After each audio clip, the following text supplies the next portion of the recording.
రాష్ట్రపతితో కేంద్ర హోంమంత్రి అమిత్ షా భేటీ సంచలనం సృష్టిస్తోంది. జైశంకర్ని వెంట పెట్టుకుని వెళ్ళడం, అదే సందర్భంలో రెడ్ ఫైల్ అక్కడ చేతిలో ఉండటం అన్నటువంటి సంచలనం సృష్టిస్తోంది.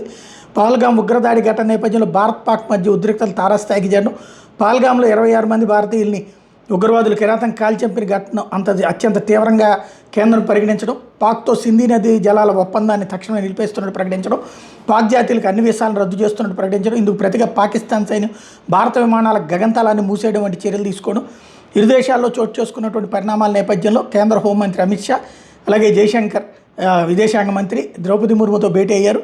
పహల్గామ్ ఉగ్రదాడి ఘటనకు సంబంధించిన పలు అంశాలను ఆమెకు వివరించినట్టు సమాచారం.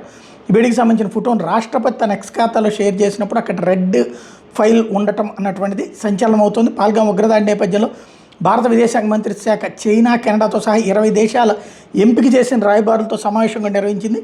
ఈ భేటీ కూడా దాదాపు 30 నిమిషాల పాటు కొనసాగింది.